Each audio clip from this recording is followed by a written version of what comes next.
Anees logo study എന്ന ചാനലിലേക്ക് ഏവർക്കും സ്വാഗതം. വിശുദ്ധ ലൂക്കായുടെ സുവിശേഷം 24-ാം അധ്യായം വായന.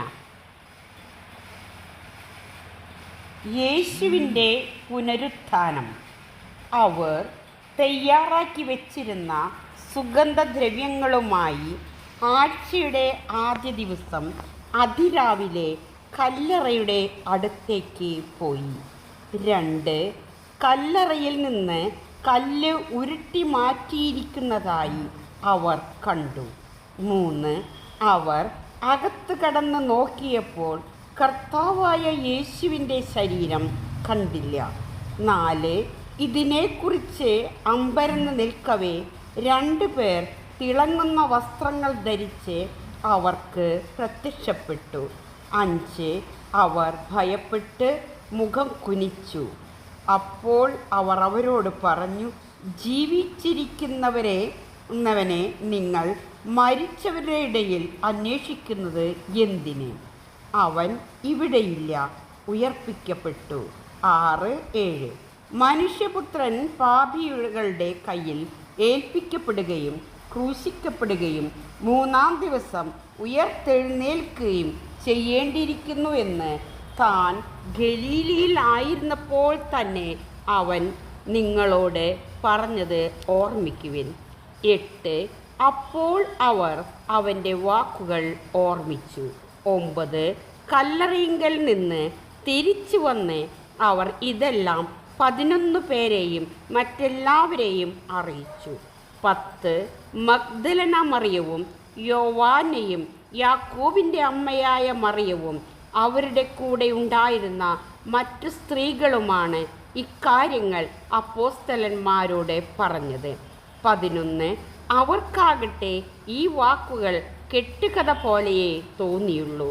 അവർ അവരെ വിശ്വസിച്ചില്ല. 12 എന്നാൽ പത്രോസ് എഴുന്നേറ്റ് കല്ലറയെങ്കിലേക്ക് ഓടി. കുനിഞ്ഞ് അകത്തേക്ക് നോക്കിയപ്പോൾ അവനെ പൊതിഞ്ഞിരുന്ന തുണികൾ തനിയെ കിടക്കുന്നത് കണ്ടു. സംഭവിച്ചതിനെപ്പറ്റി വിസ്മയിച്ചുകൊണ്ട് അവൻ തിരിച്ചുപോയി. 2-ാമത്തെ സബ് ഹെഡിങ്: എമാവുസിലേക്ക് പോയ ശിഷ്യന്മാർ. 13 ആ ദിവസം തന്നെ അവരിൽ 2 പേർ ജെറുസലേമിൽ നിന്ന് ഏകദേശം 60 സ്താദിയോൻ അകലെയുള്ള എമാവുസ് ഗ്രാമത്തിലേക്ക് പോവുകയായിരുന്നു. 14 ഈ സംഭവങ്ങളെക്കുറിച്ചെല്ലാം അവർ സംസാരിച്ചു കൊണ്ടിരുന്നു. 15 അവർ സംസാരിക്കുകയും വാദിക്കുകയും ചെയ്തു കൊണ്ട് പോകുമ്പോൾ യേശുവും അടുത്തെത്തി അവരോടൊപ്പം യാത്ര ചെയ്തു. 16 എന്നാൽ അവനെ തിരിച്ചറിയാൻ കഴിയാത്ത വിധം അവരുടെ കണ്ണുകൾ മൂടപ്പെട്ടിരുന്നു. 17 അവൻ അവരോട് ചോദിച്ചു, എന്തിനെക്കുറിച്ചാണ് നിങ്ങൾ സംസാരിക്കുന്നത്? അവർ മ്ലാനവതരായി നിന്നു. 18 അവരിൽ ക്ലെയോപ്പാസ് എന്നു പേരായവൻ അവനോട് ചോദിച്ചു, ഈ ദിവസങ്ങളിൽ ജെറുസലേമിൽ നടന്ന സംഭവമൊന്നും അറിയാത്ത അപരിചിതനാണോ നീ? അവൻ ചോദിച്ചു, ഏത് കാര്യങ്ങൾ? അവർ പറഞ്ഞു, നസ്രായനായ യേശുവിനെ കുറിച്ച് തന്നെ. അവൻ ദൈവത്തിൻ്റെയും മനുഷ്യരുടെയും മുമ്പിൽ വാക്കിലും പ്രവൃത്തിയിലും ശക്തനായ പ്രവാചകനായിരുന്നു. ഞങ്ങളുടെ പുരോഹിത പ്രമുഖന്മാരും നേതാക്കളും അവനെ മരണവിധിക്ക് ഏൽപ്പിച്ചു കൊടുക്കുകയും ക്രൂശിക്കുകയും ചെയ്തു. ഇസ്രായേലിനെ മോചിപ്പിക്കാനുള്ളവൻ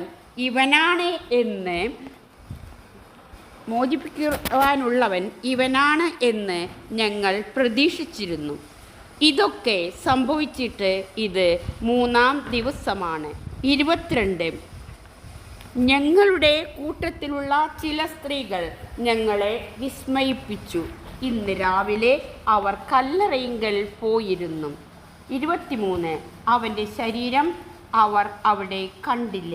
അവർ തിരിച്ചു വന്ന് തങ്ങൾക്ക് ദൂതന്മാരുടെ ദർശനമുണ്ടായെന്നും അവൻ ജീവിച്ചിരിക്കുന്നുവെന്ന് അറിയിച്ചുവെന്നും പറഞ്ഞു. 24 ഞങ്ങളുടെ കൂടെ ഉണ്ടായിരുന്നവരിൽ ചിലരും കല്ലറയെങ്കിലേക്ക് പോയി. സ്ത്രീകൾ പറഞ്ഞതുപോലെ തന്നെ കണ്ടു. എന്നാൽ അവനെ അവർ കണ്ടില്ല. അപ്പോൾ അവൻ അവരോട് പറഞ്ഞു, ഭോഷന്മാരെ, പ്രവാചകന്മാർ പറഞ്ഞിട്ടുള്ളത് വിശ്വസിക്കാൻ കഴിയാത്ത വിധം ഹൃദയം മന്ദീഭവിച്ചവരെ. 26. ക്രിസ്തു ഇതെല്ലാം സഹിച്ച് മഹത്വത്തിലേക്ക് പ്രവേശിക്കേണ്ടിയിരുന്നില്ലേ? 27. മോശ തുടങ്ങിയ എല്ലാ പ്രവാചകന്മാരും വിശുദ്ധ ലിഖിതങ്ങളിൽ തന്നെ പറ്റി എഴുതിയിരുന്നവയെല്ലാം അവൻ അവർക്ക് വ്യാഖ്യാനിച്ചു കൊടുത്തു. 28. അവർ എത്തേണ്ടിയിരുന്ന ഗ്രാമത്തോടടുത്തു. അവനാകട്ടെ യാത്ര തുടരുകയാണെന്ന് ഭാവിച്ചു. 29. അവർ അവനെ നിർബന്ധിച്ചു കൊണ്ട് പറഞ്ഞു, ഞങ്ങളോട് കൂടെ താമസിക്കുക, നേരം വൈകുന്നു, പകൽ അസ്തമിക്കാറായി. അവൻ അവരോട് കൂടെ താമസിക്കുവാൻ കയറി. 30. അവരോടൊപ്പം ഭക്ഷണത്തിനിരുന്നപ്പോൾ അവൻ അപ്പം എടുത്ത് ആശീർവദിച്ച് മുറിച്ച് അവർക്ക് കൊടുത്തു. 31. അപ്പോൾ അവരുടെ കണ്ണ് തുറക്കപ്പെട്ടു, അവർ അവനെ തിരിച്ചറിഞ്ഞു, പക്ഷേ അവൻ അവരുടെ മുമ്പിൽ നിന്ന് അപ്രത്യക്ഷനായി. 32. അവർ പരസ്പരം പറഞ്ഞു, വഴിയിൽ വെച്ച് അവൻ വിശുദ്ധ ലിഖിതം വിശദീകരിച്ചുകൊണ്ട് നമ്മോട് സംസാരിച്ചപ്പോൾ നമ്മളുടെ ഹൃദയം ജ്വലിച്ചിരുന്നില്ലേ? 33. അവർ അപ്പോൾ തന്നെ എഴുന്നേറ്റ് ജെറുസലേമിലേക്ക് തിരിച്ചുപോയി. അവിടെ കൂടിയിരുന്ന 11 പേരെയും അവരോടൊപ്പം ഉണ്ടായിരുന്നവരെയും കണ്ടു. 34. കർത്താവ് സത്യമായും ഉയർത്തെഴുന്നേറ്റു, ശിമിയോന് പ്രത്യക്ഷപ്പെട്ടു എന്ന് അവർ പറഞ്ഞുകൊണ്ടിരിക്കുകയായിരുന്നു. 35. വഴിയിൽ വെച്ച് സംഭവിച്ചതും അപ്പം മുറിക്കുമ്പോൾ തങ്ങൾ അവനെ തിരിച്ചറിഞ്ഞതും അവരും വിവരിച്ചു. 3-ാമത്തെ സബ് ഹെഡിങ്: യേശു ശിക്ഷഗണത്തിന് പ്രത്യക്ഷനാകുന്നു. 36. അവർ ഇത് പറഞ്ഞുകൊണ്ടിരിക്കുമ്പോൾ യേശു അവരുടെ മധ്യേ പ്രത്യക്ഷനായി അവരോട് അരുളി ചെയ്തു, നിങ്ങൾക്ക് സമാധാനം. അവർ ഭയന്ന് വിറച്ചു. 37. ഭൂതത്തെയാണ് കാണുന്നത് എന്ന് അവർ വിചാരിച്ചു. 38. അവൻ അവരോട് ചോദിച്ചു, നിങ്ങൾ അസ്വസ്ഥരാകുന്നത് എന്തിന്? നിങ്ങളുടെ മനസ്സിൽ ചോദ്യങ്ങൾ ഉയരുന്നതും എന്തിന്? 39. എൻ്റെ കൈകളും കാലുകളും കണ്ട് ഇത് ഞാൻ തന്നെയാണെന്ന് മനസ്സിലാക്കുവിൻ. 40. എന്നെ സ്പർശിച്ചു നോക്കുവിൻ, എനിക്കുള്ളതുപോലെ മാംസവും അസ്ഥികളും ഭൂതത്തിന് ഇല്ലല്ലോ. 41. എന്നിട്ടും അവർ സന്തോഷാധിക്യത്താൽ അവിശ്വസിക്കുകയും അത്ഭുതപ്പെടുകയും ചെയ്തപ്പോൾ അവൻ അവരോട് ചോദിച്ചു, ഇവിടെ ഭക്ഷിക്കാൻ എന്തെങ്കിലും ഉണ്ടോ? ഒരു കഷ്ണം വറുത്ത മീൻ അവർ അവനെ കൊടുത്തു. അവൻ അതെടുത്ത് അവരുടെ മുമ്പിൽ വെച്ച് ഭക്ഷിച്ചു. 44. അവൻ അവരോട് പറഞ്ഞു, മോശയുടെ നിയമത്തിലും പ്രവാചകന്മാരിലും സങ്കീർത്തനങ്ങളിലും എന്നെക്കുറിച്ച് എഴുതപ്പെട്ടിരിക്കുന്നതെല്ലാം പൂർത്തിയാകേണ്ടിയിരിക്കുന്നു എന്ന് ഞാൻ നിങ്ങളോട് കൂടെ ആയിരുന്നപ്പോൾ പറഞ്ഞിട്ടുണ്ടല്ലോ. 45. വിശുദ്ധ ലിഖിതങ്ങൾ ഗ്രഹിക്കാൻ തക്കവിധം അവരുടെ മനസ്സ് അവൻ തുറന്നു. 46. അവൻ പറഞ്ഞു, ഇങ്ങനെ എഴുതപ്പെട്ടിരിക്കുന്നു, ക്രിസ്തു സഹിക്കുകയും 3-ാം ദിവസം മരിച്ചവരിൽ നിന്ന് ഉയർത്തെഴുന്നേൽക്കുകയും ചെയ്യണം. 47. പാപമോചനത്തിനുള്ള അനുതാപം അവൻ്റെ നാമത്തിൽ ജെറുസലേമിൽ ആരംഭിച്ച് എല്ലാ ജനതകളോടും പ്രഘോഷിക്കപ്പെടേണ്ടിയിരിക്കുന്നു. 48. നിങ്ങൾ ഇവയ്ക്ക് സാക്ഷികളാണ്. 49. ഇതാ എൻ്റെ പിതാവിൻ്റെ വാഗ്ദാനം നിങ്ങളുടെ മേൽ ഞാൻ അയക്കുന്നു. ഉന്നതത്തിൽ നിന്ന് ശക്തി ധരിക്കുന്നതുവരെ നഗരത്തിൽ തന്നെ വസിക്കുവിൻ. ലാസ്റ്റ് സബ് ഹെഡിങ്: യേശുവിൻ്റെ സ്വർഗാരോഹണം. 50. അവൻ അവരെ ബഥാനിയ വരെ കൂട്ടിക്കൊണ്ടുപോയി കൈകൾ ഉയർത്തി അവരെ അനുഗ്രഹിച്ചു. 51. അനുഗ്രഹിച്ചു കൊണ്ടിരിക്കെ അവൻ അവരിൽ നിന്ന് മറയുകയും സ്വർഗത്തിലേക്ക് സംവഹിക്കപ്പെടുകയും ചെയ്തു. 52. അവർ അവനെ ആരാധിച്ചു അത്യന്തം ആനന്ദത്തോടെ ജെറുസലേമിലേക്ക് മടങ്ങി. 53. അവർ ദൈവത്തെ സ്തുതിച്ചുകൊണ്ട് സദാസമയവും ദേവാലയത്തിൽ കഴിഞ്ഞുകൂടി.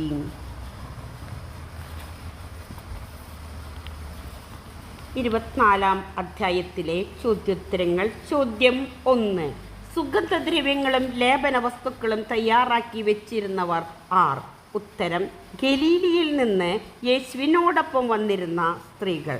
2. കല്ലറയുടെ അടുത്തേക്ക് പോയത് ഏതു ദിവസം? ഉത്തരം: ആഴ്ചയുടെ ആദ്യ ദിവസം. 3. ആഴ്ചയുടെ ആദ്യ ദിവസം എപ്പോഴാണ് കല്ലറയുടെ അടുത്തേക്ക് പോയത്? ഉത്തരം അതിരാവിലെ. 4. അവർ കല്ലറയുടെ അടുത്തേക്ക് പോയപ്പോൾ അവൻ കണ്ട കാഴ്ച എന്തായിരുന്നു? ഉത്തരം കല്ലറയിൽ നിന്ന് കല്ല് ഉരുട്ടി മാറ്റിയിരിക്കുന്നു. 5. അവർ കല്ലറയുടെ അകത്ത് കിടന്ന് നോക്കിയപ്പോൾ 2-ാം വാക്യപ്രകാരം എന്ത് കണ്ടില്ല എന്നാണ് പറയുന്നത്? ഉത്തരം കർത്താവായ യേശുവിൻ്റെ ശരീരം. 6. 4-ാം വാക്യപ്രകാരം അവർക്ക് ആർ പ്രത്യക്ഷപ്പെട്ടത്? ഉത്തരം തിളങ്ങുന്ന വസ്ത്രങ്ങൾ ധരിച്ച 2 പേർ. 7. തിളങ്ങുന്ന വസ്ത്രങ്ങൾ ധരിച്ച 2 പേരെ കണ്ടപ്പോൾ അവർ പ്രതികരിച്ചത് എപ്രകാരമാണ്? ഉത്തരം അവർ ഭയപ്പെട്ടു, മുഖം കുനിച്ചു. 8. പ്രത്യക്ഷപ്പെട്ട 2 പേർ അവരോട് പറഞ്ഞതെന്ത്? ഉത്തരം ജീവിച്ചിരിക്കുന്നവനെ നിങ്ങൾ മരിച്ചവരുടെ ഇടയിൽ അന്വേഷിക്കുന്നത് എന്തിന്? അവൻ ഇവിടെയില്ല, ഉയർപ്പിക്കപ്പെട്ടു. 9. ഡാഷ് പാപികളുടെ കയ്യിൽ ഏൽപ്പിക്കപ്പെടുകയും ക്രൂശിക്കപ്പെടുകയും 3-ാം ദിവസം ഉയർത്തെഴുന്നേൽക്കുകയും ചെയ്യേണ്ടിയിരിക്കുന്നു. പൂരിപ്പിക്കുക. ഉത്തരം മനുഷ്യപുത്രൻ. 10. മനുഷ്യപുത്രൻ പാപികളുടെ കയ്യിൽ ഏൽപ്പിക്കപ്പെടുകയും ക്രൂശിക്കപ്പെടുകയും 3-ാം ദിവസം ഉയർത്തെഴുന്നേൽക്കുകയും ചെയ്യേണ്ടിയിരിക്കുന്നുവെന്ന് യേശു എവിടെയായിരിക്കുമ്പോഴാണ് പറഞ്ഞത്? ഉത്തരം ഗലീലയിൽ ആയിരുന്നപ്പോൾ. 11. കല്ലറയിൽ നിന്ന് തിരിച്ചു വന്ന് അവർ ആരെയെല്ലാം അറിയിച്ചുവെന്നാണ് 9-ാം വാക്യപ്രകാരം പറയുന്നത്? ഉത്തരം 11 പേരെയും മറ്റെല്ലാവരെയും. 12. ആരെല്ലാമാണ് ഇക്കാര്യങ്ങൾ അപ്പോസ്തലന്മാരോട് പറഞ്ഞത്? ഉത്തരം മഗ്ദലന മറിയവും യോവാനെയും യാക്കോബിൻ്റെ അമ്മയായ മറിയവും അവരുടെ കൂടെ ഉണ്ടായിരുന്ന മറ്റു സ്ത്രീകളും. 13. അപ്പോസ്തലന്മാർക്ക് ഈ വാക്കുകൾ എന്തുപോലെ തോന്നിയെന്നാണ് പറയുന്നത്? ഉത്തരം കെട്ടുകഥ പോലെ. 14. അവർ അവരെ ഡാഷ് 11-ാം വാക്യപ്രകാരം പൂരിപ്പിക്കുക. ഉത്തരം വിശ്വസിച്ചില്ല. 15. ആരാണ് എഴുന്നേറ്റ് കല്ലറയിലേക്ക് ഓടിയത്? ഉത്തരം പത്രോസ്. 16. പത്രോസ് കുനിഞ്ഞ് അകത്തേക്ക് നോക്കിയപ്പോൾ എന്താണ് കണ്ടത്? ഉത്തരം അവനെ പൊതിഞ്ഞിരുന്ന തുണികൾ തനിയെ കിടക്കുന്നത്. 17. പത്രോസ് എങ്ങനെ തിരിച്ചുപോയി എന്നാണ് 12-ാം വാക്യപ്രകാരം പറയുന്നത്? ഉത്തരം വിസ്മയിച്ചുകൊണ്ട്. 18. എത്ര പേരാണ് ജെറുസലമിൽ നിന്ന് എമാവുസ് ഗ്രാമത്തിലേക്ക് പോയത്? ഉത്തരം അവരിൽ 2 പേർ. 19. 13-ാം വാക്യപ്രകാരം ജെറുസലേമിൽ നിന്ന് ഏകദേശം എത്ര ദൂരത്താണ് എമാവുസ് ഗ്രാമം? ഉത്തരം ഏകദേശം 60 സ്താദിയോൺ. 20. എമാവുസിലേക്ക് പോയ 2 പേർ സംസാരിക്കുകയും വാദിക്കുകയും ചെയ്തുകൊണ്ട് പോകുമ്പോൾ ആർ അടുത്തെത്തിയെന്നാണ് 15-ാം വാക്യത്തിൽ പറയുന്നത്? ഉത്തരം യേശു. 21. യേശു എമാവുസിലേക്ക് പോയ 2 പേരുടെ അടുത്തെത്തി എന്തു ചെയ്തു? ഉത്തരം അവരോടൊപ്പം യാത്ര ചെയ്തു. 22. അവരുടെ കണ്ണുകൾ എപ്രകാരം മൂടപ്പെട്ടിരുന്നു? ഉത്തരം അവനെ തിരിച്ചറിയാൻ കഴിയാത്ത വിധം. 23. എമാവുസിലേക്ക് പോയ 2 പേരോട് യേശു എന്താണ് ചോദിച്ചത്? ഉത്തരം എന്തിനെക്കുറിച്ചാണ് നിങ്ങൾ സംസാരിക്കുന്നത് എന്ന്. 24. യേശുവിൻ്റെ ചോദ്യത്തിന് എമാവുസിലേക്ക് പോയ 2 പേർ എങ്ങനെ പ്രതികരിച്ചു? ഉത്തരം മ്ലാനവതരായിരുന്നു. 25. ഈ ദിവസങ്ങളിൽ ജെറുസലേമിൽ നടന്ന സംഭവമൊന്നും അറിയാത്ത അപരിചിതനാണോ എന്ന് ചോദിച്ചത് ആർ? ഉത്തരം ക്ലയോപ്പോസ് എന്ന് പേരായവൻ. 26. ദൈവത്തിൻ്റെയും മനുഷ്യരുടെയും മുമ്പിൽ വാക്കിലും പ്രവൃത്തിയിലും ശക്തനായ പ്രവാചകൻ ആർ? ഉത്തരം നസ്രായനായ യേശു. 27. പുരോഹിത പ്രമുഖന്മാരും നേതാക്കളും ആരെയാണ് മരണവിധിക്ക് ഏൽപ്പിച്ചു കൊടുക്കുകയും ക്രൂശിക്കുകയും ചെയ്തത്? ഉത്തരം യേശുവിനെ. 28. യേശു ആരാണെന്നാണ് ശിഷ്യന്മാർ പ്രതീക്ഷിച്ചിരുന്നത്? ഉത്തരം ഇസ്രായേലിനെ മോചിപ്പിക്കാനുള്ളവൻ എന്ന്. 29. ഇതൊക്കെ സംഭവിച്ചിട്ട് ഇന്ന് 3-ാം ദിവസമാണ്. ഇവിടെ 3-ാം ദിവസം എന്ന് പറയപ്പെടുന്നത് ഏതു ദിവസം? ഉത്തരം ആഴ്ചയുടെ ആദ്യ ദിവസം. 30. ശിഷ്യന്മാരെ വിസ്മയിപ്പിച്ചത് ആർ? ഉത്തരം അവരുടെ കൂട്ടത്തിലുള്ള ചില സ്ത്രീകൾ. 31. കല്ലറയിൽ പോയ സ്ത്രീകൾ എന്ത് പറഞ്ഞപ്പോഴാണ് ശിഷ്യന്മാർ വിസ്മയിച്ചത്? ഉത്തരം അവർക്ക് ദൂതന്മാരുടെ ദർശനമുണ്ടായെന്നും യേശു ജീവിച്ചിരിക്കുന്നു എന്ന് പറയുകയും ചെയ്തപ്പോൾ. 32. എമാവുസിലേക്ക് പോയ ശിഷ്യന്മാരെ യേശു അഭിസംബോധന ചെയ്തത് എങ്ങനെ? ഉത്തരം ഭോഷന്മാരെ, പ്രവാചകന്മാർ പറഞ്ഞിട്ടുള്ളത് വിശ്വസിക്കാൻ കഴിയാത്ത വിധം ഹൃദയം മന്ദീഭവിച്ചിരിച്ചവരെ. 33 ക്രിസ്തു ഇതെല്ലാം സഹിച്ച് ഡാഷ് പ്രവേശിക്കേണ്ടിയിരുന്നില്ലേ പൂരിപ്പിക്കുക. ഉത്തരം മഹത്വത്തിലേക്ക്. 34 യേശു എന്താണ് എമൗസിലേക്ക് പോയ ശിഷ്യർക്ക് വ്യാഖ്യാനിച്ചു കൊടുത്തത്.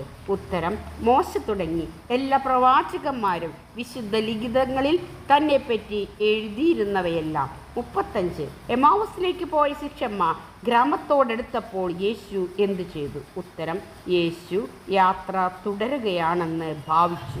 36 എമൗസിലേക്ക് പോയ ശിഷ്യന്മാർ യേശുവിനെ നിർബന്ധിച്ചുകൊണ്ട് എന്താണ് പറഞ്ഞത്. ഉത്തരം ഞങ്ങളോട് കൂടെ താമസിക്കുക, നേരം വൈകുന്നു, പകൽ അസ്തമിക്കാറായി. 37 എമൗസിലേക്ക് പോയ ശിഷ്യന്മാരുടെ കണ്ണ് തുറക്കപ്പെട്ടത് എപ്പോൾ.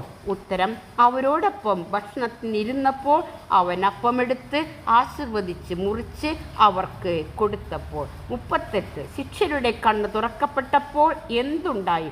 ഉത്തരം അവർ യേശുവിനെ തിരിച്ചറിഞ്ഞു. 39 ശിഷ്യർ യേശുവിനെ തിരിച്ചറിഞ്ഞപ്പോൾ എന്തു സംഭവിച്ചു. ഉത്തരം യേശു അവരുടെ മുമ്പിൽ നിന്ന് അപ്രത്യക്ഷമായി. 40 യേശു വിശുദ്ധ ലിഖിതം വിശദീകരിച്ചുകൊണ്ട് ശിഷ്യരോട് സംസാരിച്ചപ്പോൾ ശിഷ്യർക്ക് എന്തുണ്ടായി. ഉത്തരം അവരുടെ ഹൃദയം ജ്വലിച്ചിരുന്നു. 4 യേശു എമൗസിലേക്ക് പോയ ശിഷ്യന്മാരിൽ നിന്നും അപ്രത്യക്ഷമായപ്പോൾ അവർ എന്തു ചെയ്തു. ഉത്തരം അവർ എഴുന്നേറ്റ് ജെറുസലേമിലേക്ക് തിരിച്ചുപോയി. 42 ജെറുസലേമിൽ അവർ എന്താണ് കണ്ടത്. ഉത്തരം അവിടെ കൂടിയിരുന്ന 11 പേരെയും അവരോടൊപ്പം ഉണ്ടായിരുന്നവരെയും. 43 എമൗസിലേക്ക് പോയ ശിഷ്യന്മാർ തിരിച്ച് ജെറുസലേമിൽ ചെന്നപ്പോൾ അവിടെയുള്ളവർ എന്തു സംസാരിച്ചു കൊണ്ടിരിക്കുകയായിരുന്നു. ഉത്തരം കർത്താവ് സത്യമായി ഉയർത്തെഴുന്നേറ്റു, ശിമയോന് പ്രത്യക്ഷപ്പെട്ടു എന്ന്. 44 എമൗസിലേക്ക് പോയ ശിഷ്യന്മാർ ജെറുസലേമിലുള്ളവരോട് എന്താണ് വിവരിച്ചത്. ഉത്തരം വഴിയിൽ വെച്ച് സംഭവിച്ചതും അപ്പം മുറിക്കുമ്പോൾ തങ്ങൾ അവനെ തിരിച്ചറിഞ്ഞതും. 45 എമൗസിലേക്ക് പോയ ശിഷ്യന്മാർ തങ്ങളുടെ അനുഭവം വിവരിച്ചു കൊണ്ടിരുന്നപ്പോൾ അവരുടെ മധ്യേ പ്രത്യക്ഷപ്പെട്ടത് ആർ. ഉത്തരം യേശു. 46 ഉയർത്തെഴുന്നേറ്റ യേശു ശിഷ്യന്മാർക്ക് പ്രത്യക്ഷപ്പെട്ടപ്പോൾ അവരോട് പറഞ്ഞതെന്ത്. ഉത്തരം നിങ്ങൾക്ക് സമാധാനം. 47 ഉയർത്തെഴുന്നേറ്റ യേശുവിനെ കണ്ട് ശിഷ്യന്മാർ ഭയന്ന് വിറയ്ക്കാൻ കാരണം. ഉത്തരം ഭൂതത്തെയാണ് കാണുന്നതെന്ന് അവർ വിചാരിച്ചു. 48 യേശു ശിഷ്യരോട് എന്താണ് ചോദിച്ചത്. 38 വാക്യപ്രകാരം. ഉത്തരം നിങ്ങൾ അസ്വസ്ഥരാകുന്നതെന്തിന്, നിങ്ങളുടെ മനസ്സിൽ ചോദ്യങ്ങൾ ഉയരുന്നത് എന്തിന്. 49 ഭൂതത്തിന് ഇല്ലാത്തത് എന്ത്. ഉത്തരം മാംസവും അസ്ഥികളും. 50 എന്തുകണ്ട് ഇത് ഞാൻ തന്നെയാണെന്ന് മനസ്സിലാക്കുവിൻ എന്നാണ് ഉയർത്തെഴുന്നേറ്റ യേശു ശിഷ്യരോട് പറഞ്ഞത്. ഉത്തരം എൻ്റെ കൈകളും കാലുകളും കണ്ട്. 51 ശിഷ്യന്മാർ എങ്ങനെ അവിശ്വസിക്കുകയും അത്ഭുതപ്പെടുകയും ചെയ്തെന്നാണ് 41 വാക്യപ്രകാരം പറയുന്നത്. ഉത്തരം സന്തോഷാധിക്യത്താൽ. 52 ശിഷ്യന്മാർ സന്തോഷാധിക്യത്താൽ അവിശ്വസിക്കുകയും അത്ഭുതപ്പെടുകയും ചെയ്തപ്പോൾ യേശു അവരോട് ചോദിച്ചതെന്ത്. ഉത്തരം ഇവിടെ ഭക്ഷിക്കാൻ എന്തെങ്കിലും ഉണ്ടോ എന്ന്. 53 ശിഷ്യന്മാർ യേശുവിന് ഭക്ഷിക്കാൻ കൊടുത്തതെന്ത്. ഉത്തരം ഒരു കഷ്ണം വറുത്ത മീൻ. 54 ഉയർത്തെഴുന്നേറ്റ യേശു ശിഷ്യന്മാരുടെ മുമ്പിൽ വെച്ച് ഭക്ഷിച്ചതെന്ത്. ഉത്തരം ഒരു കഷ്ണം വറുത്ത മീൻ. 55 എവിടെയെല്ലാം യേശുവിനെക്കുറിച്ച് എഴുതപ്പെട്ടിരിക്കുന്നതെല്ലാം പൂർത്തിയാകേണ്ടിയിരിക്കുന്നു എന്നാണ് പറയുന്നത്. ഉത്തരം മോശയുടെ നിയമത്തിലും പ്രവാചകന്മാരിലും സങ്കീർത്തനങ്ങളിലും. 56 എന്ത് ഗ്രഹിക്കാൻ തക്കവിധം ശിഷ്യന്മാരുടെ മനസ്സ് തുറന്നെന്നാണ് പറയുന്നത്. ഉത്തരം വിശുദ്ധ ലിഖിതങ്ങൾ ഗ്രഹിക്കാൻ. 57 ക്രിസ്തു സഹിക്കുകയും 3-ാം ദിവസം മരിച്ചവരിൽ നിന്ന് ഉയർത്തെഴുന്നേൽക്കുകയും ചെയ്യണമെന്നെഴുതിയ പഴയ നിയമഗ്രന്ഥം ഏത്. ഉത്തരം ഹോസിയ പ്രവാചകന്റെ ഗ്രന്ഥം 6-ാം അധ്യായം 2-ാം വാക്യം. 58 പാപമോചനത്തിനുള്ള അനുതാപം യേശുവിൻ്റെ നാമത്തിൽ എവിടെ നിന്ന് ആരംഭിച്ചു എല്ലാ ജനതകളോടും പ്രഘോഷിക്കപ്പെടേണ്ടിയിരിക്കുന്നുവെന്നാണ് പറയുന്നത്. ഉത്തരം ജെറുസലേമിൽ. 59. യേശുവിൻ്റെ നാമത്തിൽ ജെറുസലേമിൽ നിന്ന് ആരംഭിച്ച് എല്ലാ ജനതകളോടും പ്രഘോഷിക്കപ്പെടേണ്ടിയിരിക്കുന്നത് എന്ത്? ഉത്തരം പാപമോചനത്തിനുള്ള അനുതാപം. 60. ശിഷ്യരുടെ മേൽ യേശു അയക്കുന്നത് എന്ത്? ഉത്തരം പിതാവിൻ്റെ വാഗ്ദാനം. 61. നഗരത്തിൽ തന്നെ വസിക്കുവാൻ പറയുന്നത് എപ്പോൾ വരെയാണ്? ഉത്തരം ഉന്നതത്തിൽ നിന്ന് ശക്തി ധരിക്കുന്നത് വരെ. 62. യേശു ശിഷ്യന്മാരെ എവിടെ വരെ കൂട്ടിക്കൊണ്ടുപോയി? ഉത്തരം ബഥാനിയ വരെ. 63. യേശു കൈകളുയർത്തി ശിഷ്യന്മാരെ അനുഗ്രഹിച്ചത് എവിടെ വെച്ച്? ഉത്തരം ബഥാനിയായിൽ വെച്ച്. 64. യേശു കൈകളുയർത്തി അനുഗ്രഹിച്ചു കൊണ്ടിരിക്കെ യേശുവിന് എന്ത് സംഭവിച്ചു? ഉത്തരം യേശു അവരിൽ നിന്ന് മറയുകയും സ്വർഗത്തിലേക്ക് സംവഹിക്കപ്പെടുകയും ചെയ്തു. 65. യേശു എവിടെ വെച്ചാണ് സ്വർഗാരോഹണം ചെയ്തത്? ഉത്തരം ബഥാനിയായിൽ. 66. ലൂക്കായുടെ സുവിശേഷത്തിൽ യേശുവിൻ്റെ സ്വർഗാരോഹണം പ്രതിപാദിക്കുന്ന ഭാഗം ഏത്? ഉത്തരം ലൂക്കായുടെ സുവിശേഷം 24-ാം അധ്യായം 51-ാം വാക്യം. 67. സ്വർഗാരോഹണം ചെയ്ത യേശുവിനെ ആരാധിച്ച ശേഷം ശിഷ്യന്മാർ എവിടേക്കാണ് പോയത്? ഉത്തരം ജെറുസലേമിലേക്ക്. 68. ജെറുസലേമിൽ മടങ്ങി വന്ന ശിഷ്യന്മാർ ദൈവത്തെ സ്തുതിച്ചുകൊണ്ട് സദാസമയം എവിടെയായിരുന്നു? ഉത്തരം ദേവാലയത്തിൽ. എല്ലാവർക്കും നന്ദി. ഈ വീഡിയോ ഇഷ്ടപ്പെട്ടാൽ സബ്സ്ക്രൈബ് ചെയ്യുമല്ലോ.